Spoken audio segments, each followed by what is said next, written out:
Rizik seperti kodok dalam panci air mendidih. Cerita Rizik memasuki babak baru. Awalnya Rizik datang ke Indonesia dengan kepercayaan yang tinggi.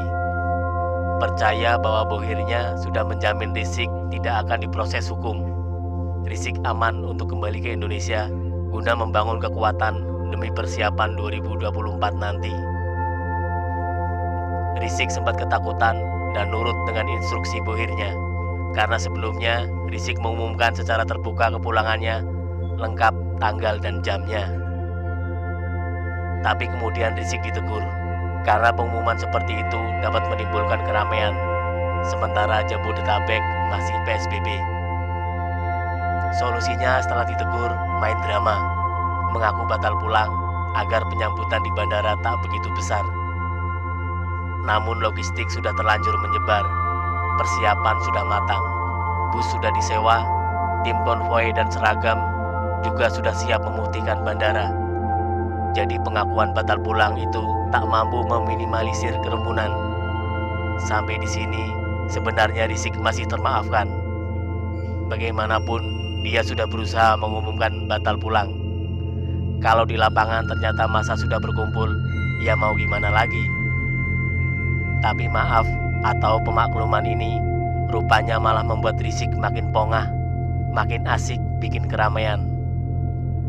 Yang semula dijadwalkan istirahat beberapa hari, malah hadir di banyak pengajian dan acara maulidan. Melihat antusiasme masyarakat yang sebenarnya disetting begitu, Rizik makin percaya diri. Pernikahan yang semula tertutup dan hanya untuk keluarga besar, justru menerima anggota FPI dan umum. Sampai di sini pun masih ada pemakluman. Apalagi kekuatan politik sudah ikut memberikan sinyal aman.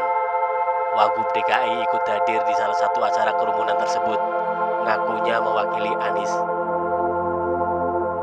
Satgas Covid yang biasanya suka bubar-bubarin acara, malah kirim 50.000 masker gratis ke acara nikahan anak Rizik. Gratis.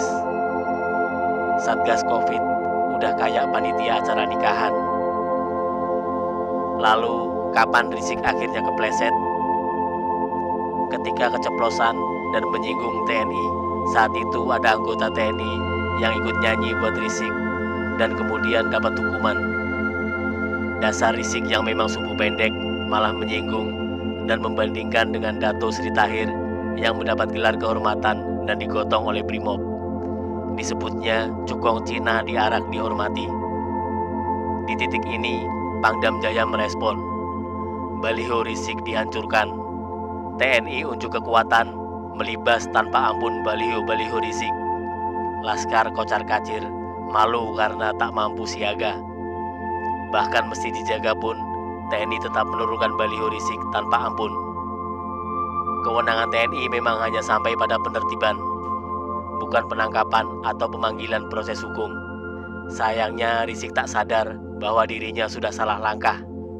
Tetap jumawa dan pongah seolah dirinya clear dari kasus hukum sesuai jaminan kepulangannya.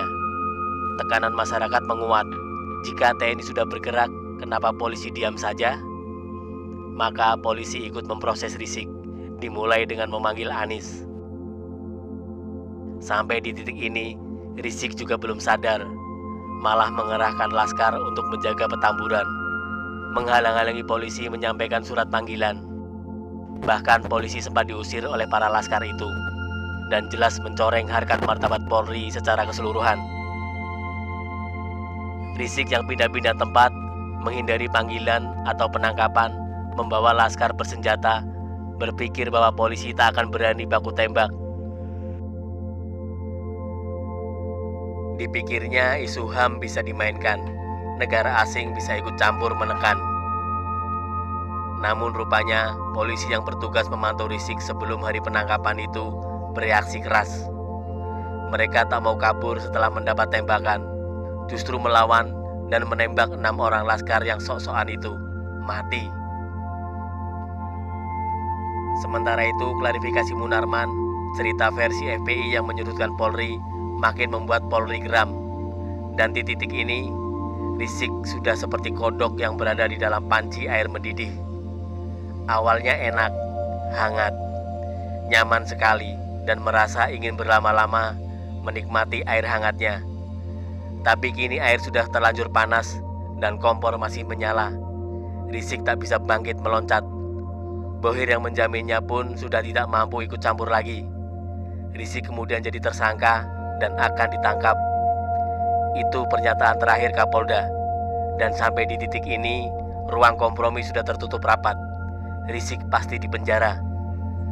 Rizky yang pulang ke Indonesia dengan status clear dari hukum, dimaafkan kasus-kasusnya, kini terjebak dengan kasus baru yang mestinya dapat dia hindari.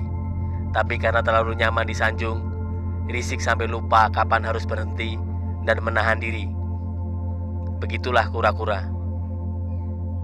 Artikel ini dikutip dari siwut.com, ditulis Alifur Rahman.